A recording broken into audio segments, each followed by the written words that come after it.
C'est un de ces jours où rien ne vous attend. Vous pouvez enfin relaxer. On traîne un peu toute la journée, on ne voit personne. Un petit marathon de séries télévisées, ben oui.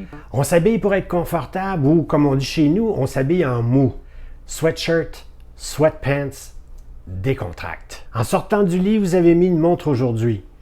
Un peu par réflexe. Une montre que vous portez quand vous ne savez plus quoi porter ou quand vous ne voulez pas vous casser la tête. Avez-vous dans votre collection une montre qui n'est ni très précieuse, ni particulièrement très prisée des soi-disant connaisseurs et snobs de l'horlogerie?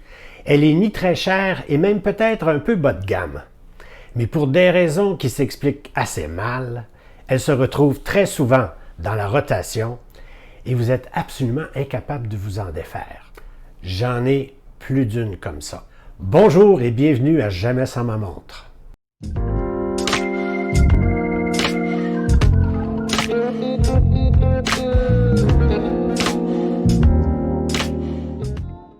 Pour certains, c'est une Casio comme celle du pape François, ou celle de Bill Gates, ou une G-Shock parce que vous effectuez des travaux manuels.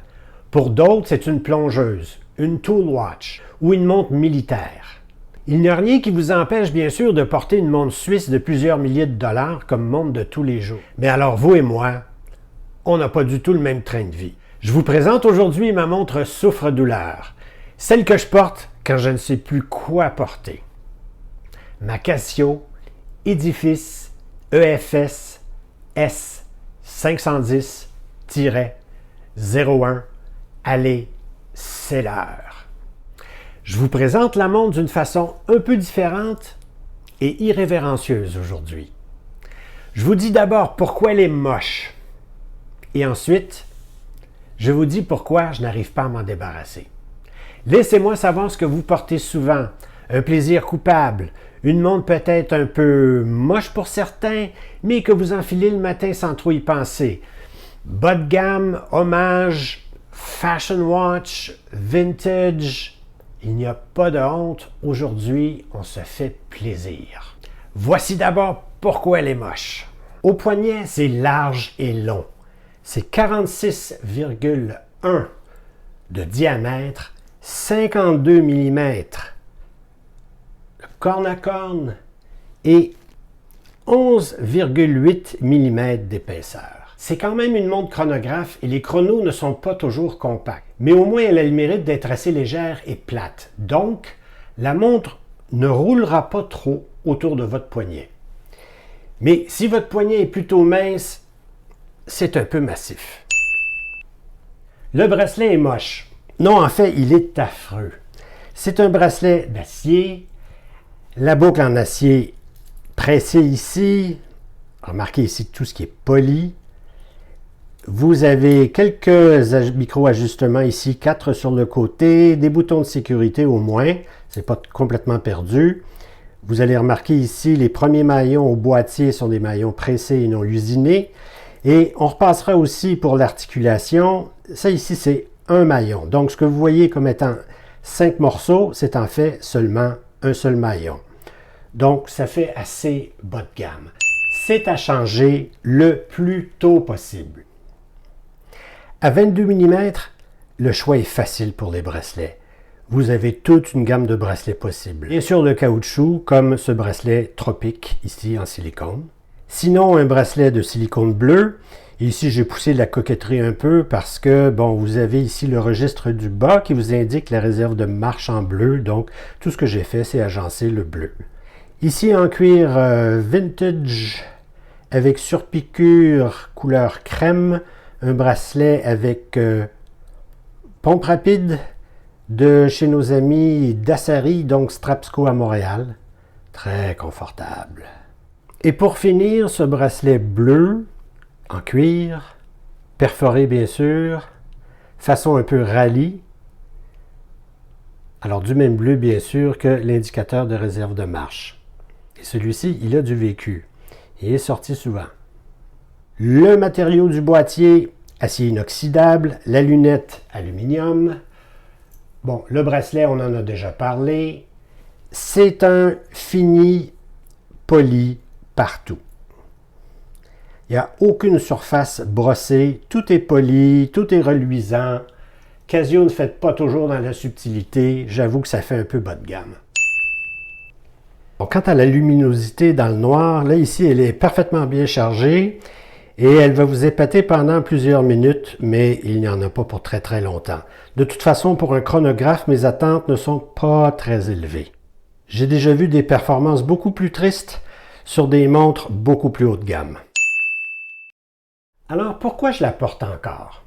Le cadran est particulièrement attrayant. Je ne m'en lasse pas. Et l'inspiration est bien sûr pas très difficile à trouver. Remarquez ici les 3 registres. La précision. C'est quand même très bien fait. Bien sûr, ici, on est chez Casio. Alors, le logo d'édifice, le mot édifice, Casio, Solar Powered, la date, le guichet entouré de blanc. Vous avez ici le mot saphir dans le registre du bas. Vous avez ici l'indicateur de réserve de marche Low, Medium, High avec cette petite rayure bleue. Japan Movement.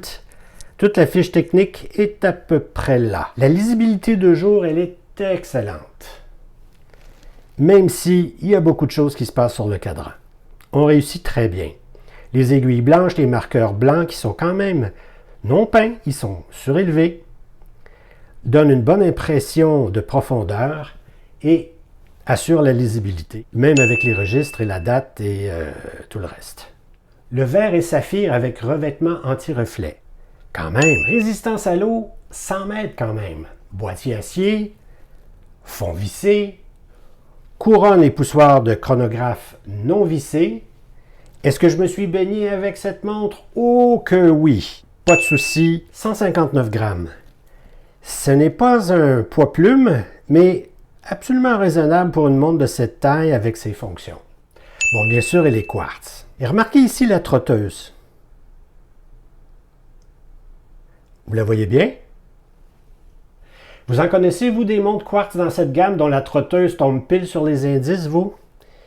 Moi, à ce prix-là, j'en connais que très peu. Bravo! Maintenant, son prix. On devrait la trouver à moins de 150 $. Vous devriez viser entre 100 et 135 $ canadiens.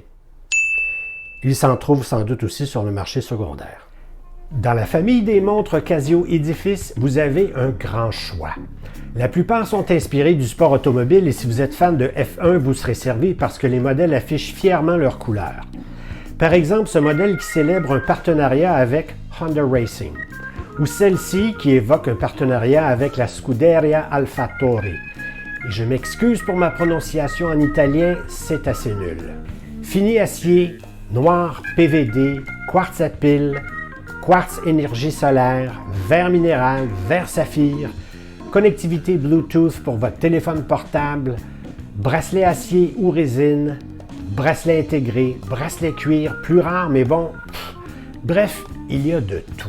Si les modèles associés avec les écuries de course automobile vous en mettent plein la vue, certains sont plus discrets, en particulier dans la gamme Slimline, où vous trouverez des boîtiers de moins de 10 mm. Une ou deux de forme octogonale qui vous rappelleront une certaine montre octogonale de très haute gamme dessinée par le designer Gerald Genta. C'est très en vogue de nos jours et très imité. Pour en revenir au modèle que je vous présente aujourd'hui, voici d'autres coloris. Cadran blanc, lunettes noires, cadran blanc, lunettes bleues, ou encore cadran et lunettes bleues. Est-ce que je vous la recommande? Le prix affiché à 169 € ou 250 $ canadiens sur le site de Casio France, ouf! À 250 $, c'est non. Mais à 100 ou jusqu'à 135 $ ou même jusqu'à 150 $, oui, sans doute. Il faut penser que dans cette fourchette de prix, il y a une tonne de fashion watches qui ne valent pas un clou et des montres chinoises dont la qualité est un peu douteuse. Même chez des marques populaires connues, pas certain que vous en aurez autant pour votre argent. Tandis que chez Casio, si vous dénichez des modèles de la famille Edifice qui ne sont plus produits, en fin de série ou en liquidation, et qui proposent un verre saphir, un mouvement quartz solaire et un chronographe, on n'a pas intérêt à hésiter trop longtemps. Si vous êtes à la recherche de bonnes montres de tous les jours, jetez un coup d'œil d'abord sur la Casio G-Shock GW5610. Solaire, multiband 6, robuste. Ou encore la Citizen Tough. Quartz, solaire, avec un fini titane qui résiste très bien aux éraflures et pourtant, elle passe partout. Merci d'être resté jusqu'à la fin et au plaisir de vous retrouver dans une prochaine vidéo. À bientôt.